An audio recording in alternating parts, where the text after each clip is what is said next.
Bienvenidos a Una Semana en el Mundo, una semana en que nos preguntamos cómo trastorna la economía global el muro arancelario levantado por Donald Trump, qué significa para Colombia la condena contra el expresidente Álvaro Uribe, qué implicaciones tendrá para la población atrapada en la Franja de Gaza bajo ataque y bajo bloqueo israelí, que las potencias europeas reconozcan el Estado palestino. Para el análisis contamos en esta ocasión con Juan Pablo Lucumí, él es periodista de economía de aquí de France 24 en español, lo conocen de sobras. Nos acompaña también Ricardo González, él es periodista, politólogo y ex subdirector de La Silla Vacía. También nos acompaña Dalila Olmo, ella es periodista de investigación independiente. Juan Pablo, Ricardo, a continuación se nos unirá también Valentina Parada, periodista del País. Dalila, muchísimas gracias a todos por haber aceptado esta invitación al debate de France 24. Antes de empezar, les recuerdo a ustedes que pueden volver a repetir esta y todas las emisiones de France 24, ya lo saben, a través de nuestra página web y de nuestro canal de YouTube, pero ahora también pueden volver a escuchar Una Semana en el Mundo a través de las principales plataformas de streaming de audio. Bien, dicho esto, empezamos en Estados Unidos. Como decíamos, Donald Trump decretó ya la caída del telón arancelario anunciado el 2 de abril. Compatriotas estadounidenses, este es el día de la liberación que hemos estado esperando durante mucho tiempo. April 2nd, 2025 will forever be remembered as the day. El 2 de abril de 2025 será recordado para siempre como el día en que renació la industria estadounidense, el día en que se recuperó el destino de Estados Unidos y el día en que comenzamos a enriquecer a Estados Unidos de nuevo. Bien, este anuncio que decíamos del Día de la Liberación fue posteriormente suspendido para dar lugar a las negociaciones bilaterales. Durante estos meses, Washington firmó acuerdos particulares con una decena de territorios, como la Unión Europea, Reino Unido o Japón, entre otros. Para el resto ha llegado el 1 de agosto y el presidente estadounidense ha decretado y en algunos casos elevado las amenazas iniciales.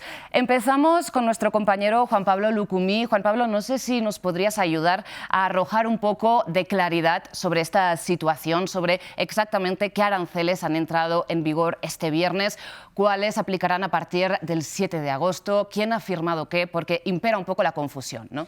Sí, es importante aquí revisar los números porque eran 185 países inicialmente los amenazados, recordemos, y de esos 185 países solo hay 8 acuerdos hasta el momento, hasta antes de ese 1 de agosto justamente, y esos 8 acuerdos, entre esos está pues la Unión Europea, lo mencionaba el Reino Unido, Japón, una decena, o más bien un grupo de países también de pues Asia, estaba Vietnam, Corea del Sur, y hay que tener en cuenta que Trump en su momento dijo que pues en esos 90 días de prórroga iba a tener 90 acuerdos, pero no fue así, solo 8 de 185, entonces son muy pocos los que pues están, son 177 países los que quedan entonces por fuera de estos acuerdos y para la mayoría siguen esos aranceles que tenía antes, hay que mencionarlos, por ejemplo para algunos se les bajó ese arancel que tenían en su momento, en el caso por ejemplo de India logró un acuerdo del 25%, había amenazado con un 26% y también hay que mencionar que algunos países de América Latina los elevó, para Israel por ejemplo lo mantuvo, para Venezuela también un 15%, pero para la mayoría de ellos hay que mencionar que estos números salieron básicamente, pues podríamos decirlo incluso inventados. En otro espacio estuvimos aquí revisando la fórmula y pues los números no corresponden a ese déficit comercial, no corresponden a esa balanza y tampoco esas pausas que se están haciendo en este momento. Entonces son 90 días, luego son 90 días más, luego dice que hay una docena de acuerdos, pero no es así, solo 8. Si nos vamos a los números de 185, solo 8, son muy pocos. Juan Pablo, y un poco el tema central, ¿no? La principal motivación de esta guerra arancelaria global fue la competencia económica con China. Cuéntanos a grandes rasgos en qué va este acuerdo, ¿no? Porque siguen negociando. Sí, hay 3 ciudades en las que han estado, en Ginebra, en Londres y Estocolmo, han podido casi pues viajar en diferentes partes del mundo para poder negociar y de esto no ha salido todavía un acuerdo. Ha salido una rebaja arancelaria, Estados Unidos en su momento amenazó con 145% de aranceles a China, que incluso entró en vigor, y bueno, los bajó hasta el 30% para los chinos y de la otra parte también pues hubo una rebaja para Estados Unidos hasta el 25%, también, el 10%, perdón, de aranceles, pero no han llegado a un acuerdo, siguen las negociaciones y no hay una firma hasta el momento. Es, digamos, el archienemigo de Estados Unidos a nivel comercial, estamos hablando de China, y como ha querido hacer Trump ha llegado a otras concesiones, ¿no? Temas de visados, ahora por ejemplo está diciendo que China compra demasiado a los rusos y a los iraníes, entonces por medio medio de una balanza que es comercial o por medio de una estrategia que es comercial está logrando otros objetivos, en este caso compras, y todo también bajo el argumento del déficit comercial, que pues me gustaría cerrar con esto de que el déficit comercial Donald Trump lo ha mencionado como si fuera algo negativo, como si tener déficit simplemente fuera algo completamente que hay que tachar, pero Estados Unidos es un gran comprador, Estados Unidos es un gran cliente y muchos países pues le venden a Estados Unidos, pero no necesariamente Estados Unidos sea el mejor vendedor para muchas partes del mundo, y pues si por ejemplo China quiere comprar a otra persona o a otro país pues un producto que es más bajo, pues no tiene que ser Estados Unidos el vendedor. Tal y como señalas, Juan Pablo, Donald Trump, más allá de utilizar los aranceles como una medida con fines económicos, la ha utilizado también con fines políticos, ¿no? Ricardo, me gustaría comentar contigo de las amenazas que ha lanzado el presidente estadounidense, por ejemplo, contra Brasil, con el objetivo de suspender el juicio contra Jair Bolsonaro por intento de golpe de Estado, contra Rusia para que detenga la guerra en Ucrania, entre otros. ¿Qué crees que ha logrado en términos políticos? Claramente yo creo, Rosa, que estamos hablando acá, y lo mencionaba Juan Pablo, de que no son los números, sino es la política, no es la economía, es realmente la política lo que está actuando realmente aquí ante el presidente Trump. Además, porque los números dentro de Estados Unidos le están dando cuenta ya de alarmismos dentro de su propio país por cuenta de estos aranceles. El presidente de la Fed esta semana mencionaba ya sobre la amenaza de aumentos en diferentes bienes y servicios que consumen los Estados Unidos desde afuera. Las importaciones en Estados Unidos han incrementado, las exportaciones apenas un poco, y lo que miramos por lo menos a este lado del mundo, que es Latinoamérica, es simplemente una actitud extorsiva y de presión de parte del gobierno de Donald Trump. Lo que hizo con Brasil particularmente es alarmante: 50% de arancel con el objetivo únicamente de beneficiar a su socio y, si se quiere, amigo político, el presidente Jair Bolsonaro. Ese 50% es una demostración simplemente de lo que es Donald Trump, un presidente que no respeta a los jueces porque justamente fue condenado por la justicia estadounidense. Y particularmente en lo que tiene que ver con Colombia, un ruido que ha surgido durante los últimos días por cuenta del caso del expresidente Uribe, que ya seguramente lo vamos a hablar, por cuenta del secretario de Estado Marco Rubio, de que podía pasar con lo mismo con Colombia, subir los aranceles para el país por cuenta de este proceso judicial. No ocurrió, pero para Colombia vienen otras amenazas en ese sentido, que es, por ejemplo, la desertificación en el tema de narcotráfico para el gobierno Petro. Rosa, a mí me gustaría comentar algo con respecto a eso. Si bien, por ejemplo, el presidente de la Fed lo ha mencionado, lo que acaba de decir acerca de la inflación, creo que el escenario todavía está muy prematuro. Los medios de comunicación, incluso varios análisis, creo que nos apresuramos mucho a decir que venía una ola de inflación y ha llegado tarde. El FMI ha dicho que todavía no se han visto los efectos, y justamente la Fed sí tiene ese temor de que lleguen, pero creo que por ese lado a Trump le ha salido hasta ahora, hay que decirlo muy cautelosamente, bien, porque pues es su proyecto, porque inicialmente pues había ese alarmismo de la inflación va a llegar, y apenas se está empezando a ver, vamos ya en agosto, y pues hasta que no llegue, hay que decirlo, pues no se puede hablar todavía de ese escenario pues fatalista. Claro, pero Juan Pablo, quizás la inflación no ha llegado porque los aranceles en masa, digamos, tampoco habían aplicado hasta ahora, ¿no? No estar en efecto, exactamente. Pues él lo que ha hecho es aplazar y aplazar este escenario. Entonces, lo que crea más es incertidumbre, daño en los mercados también, un análisis o una incertidumbre también para las estimaciones o previsiones que hace, por ejemplo, el FMI o el Banco Mundial. Pues quisiera ir con Dalila para preguntarte precisamente por el acuerdo que firmó Estados Unidos con la Unión Europea, porque vimos que desató muchísimas críticas desde la izquierda, desde la derecha y desde muchos de los países miembros del bloque. ¿Cómo se explica este inconformismo con el acuerdo que firmó Bruselas? Pues la tasa arancelaria promedio en Estados Unidos sobre las exportaciones con la Unión Europea era aproximadamente de 1.5% a finales del 2024, según las estimaciones. Pasar de un 1.5 a un 15% no solamente va a provocar un descontento por parte de los ciudadanos que van al fin y al cabo tener que pagar esto en impuestos por la deuda que va a acumular Europa, sino que también implica un incremento importante en costos y afectaría al 70% de las exportaciones europeas hacia los Estados Unidos. Cabe tomar en consideración que la amenaza inicial fue de unos aranceles de 30% y que la media más o menos del aumento arancelario estadounidense a nivel internacional fue de un 10%. creo que es un asunto que tiene múltiples elementos y que no creo tampoco que la relación entre Estados Unidos y la Unión Europea se pueda reducir únicamente a esta reunión o pacto, pero sí deja mucho que pensar. Porque creo que desde tanto el contexto como desde los números acordados se deja ver que se trata de una relación entre dos entidades que no son iguales y que Europa estaba negociando desde un punto de vista de desventaja. Se estima más o menos que esto va a provocar pues no solamente un aumento en la inflación, sino que puede ser también que se reduzca el PIB a 0.2%, un 0.2% en la Unión Europea, y pues obviamente las exportaciones globales hacia Estados Unidos podrían también caer. Tengo entendido que las estimaciones establecen que sería alrededor de un 46%, con pérdidas estimadas de 2.6 billones de dólares. Entonces me cuestiono un poquito cómo eso va a cambiar en una mirada futura, no solamente la postura de la Unión Europea en la comunidad internacional, sino que también la relación que tiene con Estados Unidos a un futuro. Exacto, porque las críticas han ido dirigidas a que ha sido un acuerdo que, digamos, deja a la Unión Europea en un punto de subordinación a cambio de nada, ¿no? Precisamente como comentaba Ricardo, quizás no sé si tuvieron temor o la expectativa de que Estados Unidos impusiera aranceles más altos contra Colombia, precisamente a raíz de este juicio y de la declaración de culpabilidad contra el expresidente Álvaro Uribe. Y es que, tal y como mencionabas, Ricardo, enseguida se expresó el secretario de Estado de Estados Unidos, Marco Rubio. Veamos lo que dijo.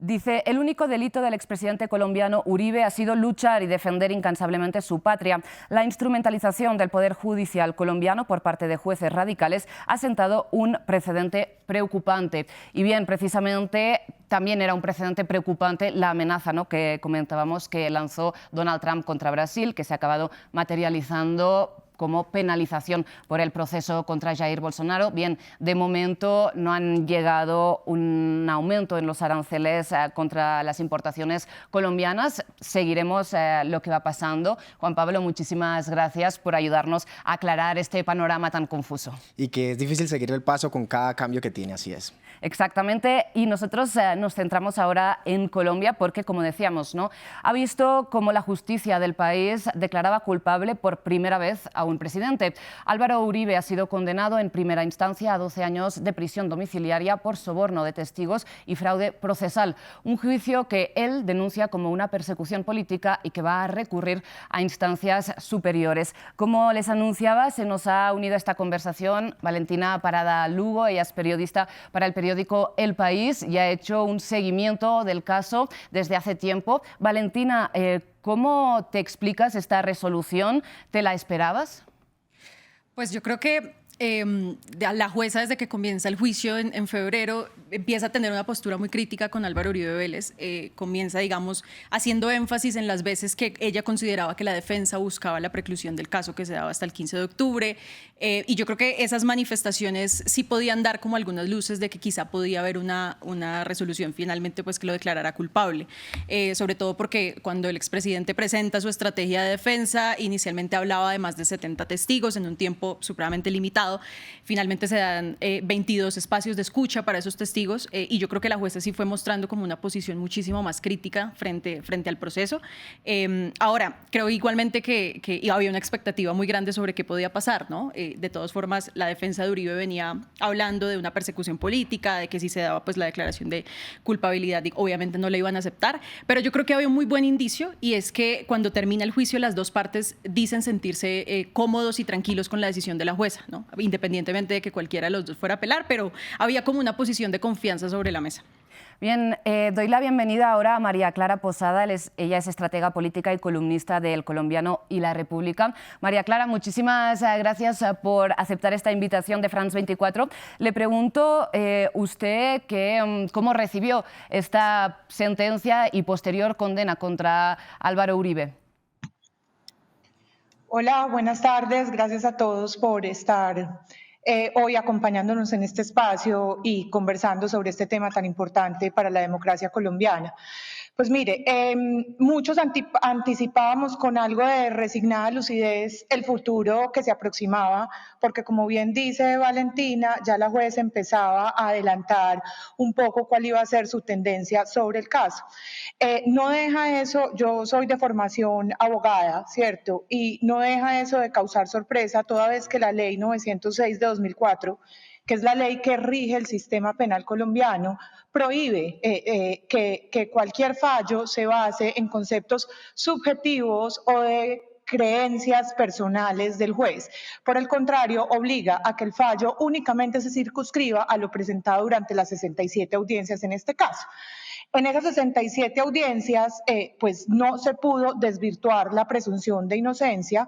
Prueba de ello que pues, la mayoría, digamos, de los observadores del proceso en el país, porque este es un proceso público que permite esa observancia, pues decían que lo único que había quedado claro es que Uribe solo decía una cosa, era que se dijera la verdad. Pese a eso, la juez pues esgrimió un fallo en lo que para muchos es un fallo político que lamentablemente tiene que seguirse, digamos, discutiendo únicamente acotándose al espectro político. El presidente Uribe conserva intacta su presunción de inocencia al día de hoy. Si quiere ahora hablamos sobre la detención privativa de la libertad, pero más allá de eso, pues seguirá discutiéndose el caso en las 2 audiencias que quedan restantes. Ricardo, ¿estás de acuerdo en que la jueza se ha guiado por sus intereses políticos, tal y como apunta María Clara, a la hora de, digamos, redactar estas más de 1.100 páginas de fallo? No, por supuesto que no. Colombia era una democracia rara, Rosa. Una democracia rara porque aquí no había alternancia de poder en la izquierda y la derecha, siempre la derecha, la centroderecha la que gobernaba. Y era una democracia rara también porque los presidentes, expresidentes eran intocables. En 2022 y ahora en 2025, esos 2 mitos de la democracia colombiana se han caído, se han tumbado. Y celebro que este fallo y este juicio se haya dado por cuenta de esas 2 consideraciones. Y por supuesto que la jueza no ha tenido consideraciones objetivas. Lo primero que dice en su declaración de principios es que ella está actuando desde la justicia y no lo subjetivo, como estaba hablando María Clara. Ella tenía unas pruebas sobre la mesa y que había avalado no solamente ella, sino el Tribunal Superior de Bogotá, las interceptaciones al expresidente Uribe con su abogado. Y no es simplemente criterios subjetivos también, porque en una de las frases, solo te voy a mencionar una de las frases del expresidente Uribe que le dice a su abogado: doctor Cadena, proceda que usted hace las cosas bien. Eso da cuenta de que él estaba enterado de lo que estaba haciendo su abogado, Diego Cadena, para intentar frenar las declaraciones de los testigos. Rosa, y aquí un apunte simplemente pequeño. El expresidente Uribe está siendo condenado a 12 años por 2 delitos que son realmente menores, pero el trasfondo de todo esto es que él estaba haciendo ese soborno y ese fraude procesal para esconder los vínculos, los supuestos vínculos, que cada vez esa palabra supuestos se va cayendo cada vez más, los supuestos vínculos del expresidente con la creación del bloque paramilitar Metro en el departamento de Antioquia. Valentina, tú coincides con Ricardo, con María Clara. ¿Cuál es tu percepción sobre la importancia de esta sentencia? ¿Crees que va, digamos, dirigida hacia los impactos que pueda tener políticamente? ¿Cambia el paradigma institucional de Colombia? Yo creo que evidentemente tiene un impacto político indiscutible, tanto para la derecha como para la izquierda, sobre todo en este año preelectoral. Tampoco creo que la jueza se haya dejado llevar por intereses personales o políticos con su decisión. Y creo que en este punto hay como dos líneas de análisis, ¿no? Quizás quienes dicen, bueno, esto significa la muerte política de Álvaro Uribe Vélez, que digamos que puede ser quizá la mirada de pronto más lineal, pero es cierto y es muy claro que el Centro Democrático también va a aprovechar, obviamente, esta decisión. Ya anunciaron para el próximo 7 de agosto unas marchas y seguramente pues esto irá azuzando la campaña presidencial. Hace poco justamente buscábamos como entender cuáles eran esas posibles líneas de cara a las elecciones y varios analistas coinciden que incluso esta condena puede favorecer, digamos, políticamente, simpatizar quizá un poco más a cierto sector de la ciudadanía, pues con el expresidente Álvaro Uribe, sobre todo pues porque por supuesto se ha mantenido en su posición de que esto ha sido un juicio político, de marcar obviamente su declaración de inocencia. Entonces yo sí creo que va a ser muy interesante quizá los cambios que va a tener. Hay también una expectativa gigante de saber si el senador Iván Cepeda se va a unir quizás a esa gran lista que tiene el Pacto Histórico por definir en sus dos consultas, en la consulta de octubre y en la consulta del próximo año. Él no lo ha descartado y yo creo que pues, puede ser una línea que se puede jugar el progresismo en ese sentido. Entonces, sin duda, sí creo que se va a reconfigurar mucho el escenario político, sobre todo pues ya teniendo sobre la mesa como, pues sí, una decisión judicial que sin duda tiene un impacto sobre los dos sectores. Es que, Valentina, mencionabas al senador Iván Cepeda porque, recordemos para un poco de contexto, él está al origen de este caso cuando en 2012 ante el Congreso presentó una denuncia contra el presidente Álvaro Uribe, el expresidente Álvaro Uribe, por presuntos vínculos, ¿no?, con el paramilitarismo. Sin embargo, insistimos, por lo que ha sido condenado es por manipulación de testigos y de fraude procesal, ¿no? Para terminar, María Clara, le pregunto, más allá de las instancias superiores a la que pueda escalar este proceso en sí, ¿usted cree que esto abrirá la puerta a que haya una investigación sobre estos presuntos vínculos entre los paramilitares, ciertos grupos paramilitares y el expresidente? Rosa, muchas gracias, pero yo quisiera devolverme un poquito porque si bien este análisis valioso y cuestionable se está tejiendo desde el punto de vista del análisis político, la postura que debe asumir la sociedad para observarlo, obviamente no la obliga a ceñirse estrictamente a los lineamientos del derecho, distinto a la juez. A la juez sí la obliga a ceñirse estrictamente a lo visto, a lo predispuesto por la ley 906. En ese sentido, la ley contempla unas prohibiciones a la aceptación de un tipo de prueba, a la aceptación de unas condiciones de la prueba y a vulnerar la publicidad como pasó hoy en la sentencia, que no tienen cabida en un sistema acusatorio y no inquisitivo como es el nuestro. Habiendo dicho eso, yo sí creo que, y ya pasando de lo jurídico a lo político, que son dos cosas completamente distintas, como le digo, desde lo jurídico no deberíamos tener discusión, que eso se tiene que ceñir a la ley. Pasando a lo político, sí, evidentemente lo que buscan con esto es, primero hoy, tener el trofeo de ver a Uribe con su reseña y privado injustamente y excesivamente de su libertad, que como le digo, ese es un tema que podemos también discutir. Y segundo, entrar a penetrar la figura de ese símbolo de la República Colombiana para empezar a construir la narrativa de los vínculos con los paramilitares, narrativa que no debería estar teniéndose en cuenta acá ni siquiera para los argumentos porque nada tiene que ver con este proceso. Entonces se da cuenta que lo que estamos buscando es politizar la justicia, que lo que estamos buscando es sembrar unas falacias que probablemente varios de los panelistas acá no consideren que así sea, para de alguna manera contaminar lo importante del proceso, que es cuáles fueron las pruebas con las que se pudo desvirtuar la inocencia del presidente, que no existieron. Bueno, María Clara, veremos entonces qué deciden las instancias superiores a las que ya la defensa de Álvaro Uribe ha asegurado que va a recurrir esta sentencia en primera instancia. María Clara, muchísimas gracias por haber compartido su opinión con nosotros aquí en Una Semana en el Mundo de France 24. Muchas gracias. Gracias, Rosa, y gracias a todos los compañeros de panel. Hasta luego. Bien, le daremos seguimiento, sin lugar a dudas, a este proceso y al impacto que pueda tener, tal y como comentaba Valentina, en este año ya electoral aquí en Colombia. El año que viene, como decíamos, tendrán lugar las elecciones presidenciales y también legislativas en el país. Sin embargo, no quisiera despedir este programa sin plantear un análisis, y es que mientras esta semana ha ido cobrando impulso, ¿no?, entre las potencias europeas, las potencias occidentales, el eventual reconocimiento del Estado palestino, un reconocimiento que ya materializan 147 estados de los 193 miembros de Naciones Unidas. Por otro lado, Israel y Estados Unidos empujan en la dirección totalmente contraria, ¿no?, sobre el terreno. Esta semana el Departamento de Estado de Estados Unidos ha anunciado sanciones contra la Autoridad Nacional Palestina. Por otro lado, el primer ministro israelí, Benjamin Netanyahu, ha asegurado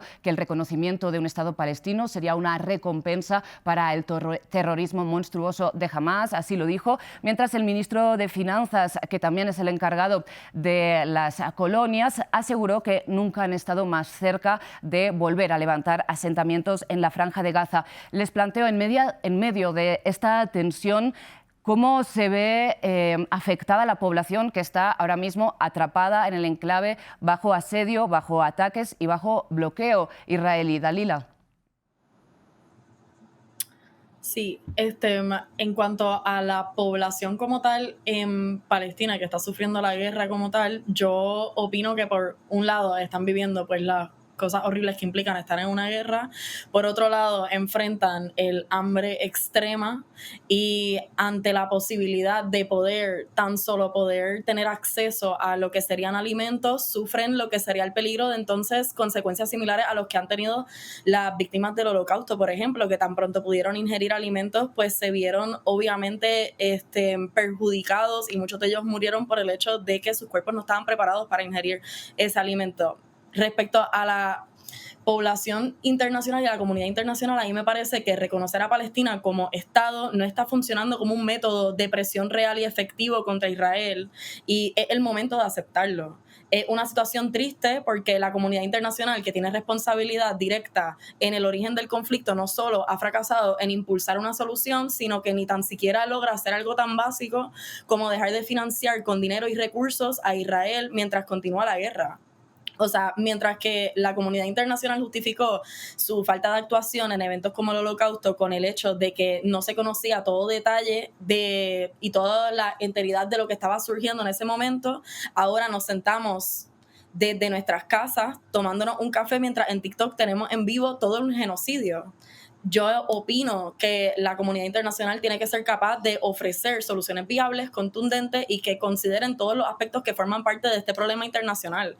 El principal obstáculo en las negociaciones indirectas entre ambas partes sigue siendo el hecho de que se pretende que haya un acuerdo entre dos países cuando uno de estos dos no quiere reconocer al otro y lo que pretende es erradicar su población. Estamos hablando de pues, lo que sería una limpieza étnica y de un genocidio en curso.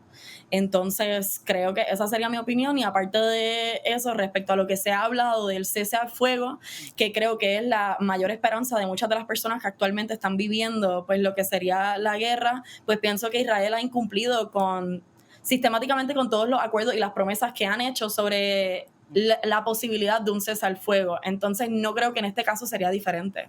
Claro, precisamente la petición de un cese el fuego es una de las condiciones que ha pedido esta llamada Declaración de Nueva York, que ha sido el resultado de una conferencia de Naciones Unidas impulsada por Francia y Arabia Saudita para precisamente retomar esta vía de los dos estados y no en base a un acuerdo bilateral, porque ya es bastante evidente, ¿no?, lo ha expresado así abiertamente el gobierno israelí, que no van a reconocer el Estado palestino, sino van a intentar que se reconozca el Estado palestino vía el sistema de Naciones Unidas. Sin embargo, recordemos que esto ya se ha intentado y que requiere una recomendación en el Consejo de Seguridad, donde Estados Unidos tiene poder de veto, un poder de veto que ya usó la misma administración de Joe Biden. Entonces, no sabemos qué puede haber cambiado para que en este caso sí que tenga éxito esta eventual estrategia. Ricardo, en relación a lo que comentaba Dalila, ¿tú crees que la presión en el plano diplomático puede tener algún efecto si no va acompañada de presión económica, por ejemplo? Lamentablemente, Rosa, yo tampoco soy muy optimista frente a los efectos que pueda tener esta presión diplomática, que enhorabuena están impulsando Francia, Canadá, Australia, estos países del G20 que están aquí involucrados y que se suman a lo que ya había hecho España, Noruega, Irlanda recientemente. Hay un ambiente en este 2025 en ese sentido, pero no soy optimista porque los dos actores principales, ya lo estabas mencionando, Estados Unidos, por un lado con su poder de veto e Israel pues no están incluidos en este compromiso. Bajo esa lógica, quizá coincidente en algunas cosas y similar en otras entre Estados Unidos y Rusia hacia Gaza.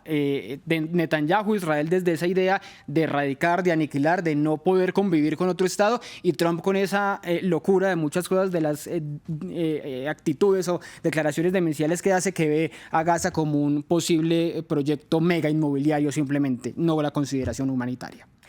Precisamente, si bien Donald Trump ha puesto sobre la mesa, como señalas, este proyecto de la Riviera de Medio Oriente que implicaría la expulsión de los palestinos de la Franja de Gaza, en también los últimos días ha señalado que las pruebas son evidentes de que hay una situación de inanición en la Franja de Gaza y que estos vídeos no se pueden fabricar. No sé si consideráis que digamos, este reconocimiento puede venir de una cierta presión que puede estar recibiendo al interior de su propio partido republicano. Y es que esta semana, en un giro inesperadísimo de guión, la representante republicana Taylor Major Greene ha denunciado la situación en la Franja de Gaza como un genocidio.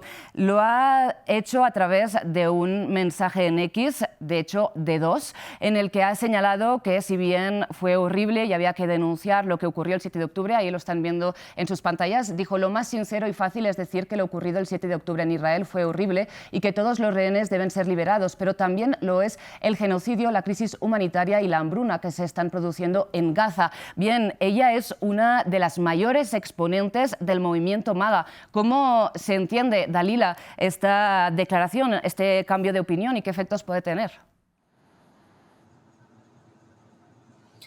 Pienso y reitero el hecho de que es responsabilidad de la comunidad internacional tomar decisiones sobre lo que va a suceder entre ambos países, y que sí es un genocidio, coincido con esa opinión, pero también coincido con el hecho de que es irrefutable, que no se puede negar ni la existencia de Palestina ni la existencia de Israel dentro de este conflicto.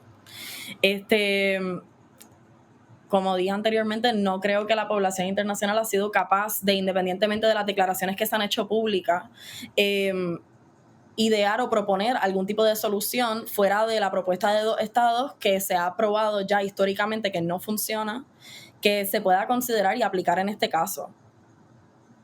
Dalila, pues muchísimas gracias también por haber concluido un poco este tema. Veremos si finalmente las acciones de la comunidad internacional o de parte de la comunidad internacional van más allá de lo diplomático. Esta semana también hemos visto que algunos países de la Unión Europea, como por ejemplo Suecia, ha instado a la Comisión a romper ese acuerdo de asociación que tiene con Israel y que se renovó hace un par de semanas precisamente en este contexto, y cuya cláusula número 2 establece que ambas partes deben comprometerse con el respeto de los derechos humanos. Solamente para cerrar este programa no quisiera dejar pasar una noticia que cayó también en las últimas horas aquí en la región latinoamericana, y es que El Salvador, precisamente el legislativo de El Salvador, donde el partido de Nayib Bukele, Nuevas Ideas, tiene mayoría, aprobó la reelección indefinida para la presidencia, así como suspendió también la segunda vuelta en las elecciones presidenciales. Ricardo, para terminar, ¿cómo crees que va a impactar esto en las perspectivas políticas del país centroamericano? Pues creo que es inevitable que se consolide esa idea de que El Salvador está en una dictadura. Me sorprende un poco lo que está pasando con el periodismo en El Salvador, la cantidad de periodistas exiliados en ese país por cuenta del régimen cada vez más represivo de Nayib Bukele. En el top de esos periodistas exiliados en Latinoamérica está por supuesto Venezuela, Cuba, Nicaragua, esas dictaduras de izquierda, pero se sitúa en ese cuarto lugar también los periodistas salvadoreños por cuenta de esta dictadura que empieza a consolidarse desde la derecha, y me llama la atención esa esquizofrenia en la que vivimos en Latinoamérica frente a la democracia, porque muchos asesores venezolanos que dicen defender la democracia o que quieren defender la democracia en su país están asesorando actualmente ese régimen de Nayib Bukele, que mantiene esos números increíbles de 80-90% de popularidad, pero escuchaban estos días a un colega salvadoreño diciendo que esa popularidad también es un poco maquillada por cuenta del miedo y el temor que genera el mismo régimen de Nayib Bukele. Dalila, no sé si quisieras aportar también tu visión sobre esta nueva medida, ¿no? Esta reelección indefinida que ya es posible en El Salvador. Creo que Nayib Bukele, a través de pues, su periodo como presidente dentro de El Salvador, ha probado de que se piensa quedar ahí por un buen tiempo. No creo que esta vaya a ser el primer intento de enmendar la Constitución ni de violentar los derechos humanos de los salvadoreños, al igual que no pienso que esta sea no creo que esta sea la única evidencia que hay sobre la ignorancia total de lo que es el sistema salvadoreño en cuanto no solamente a la política, sino que los derechos humanos y también pues, el sistema que lo eligió a él como presidente.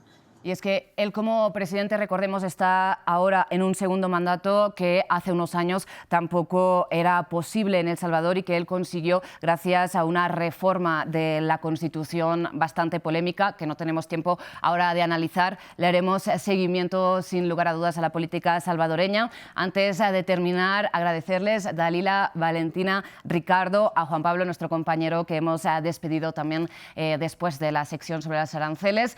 El agradecimiento, como siempre, es para todo el equipo técnico y el equipo de producción y a ustedes por su atención.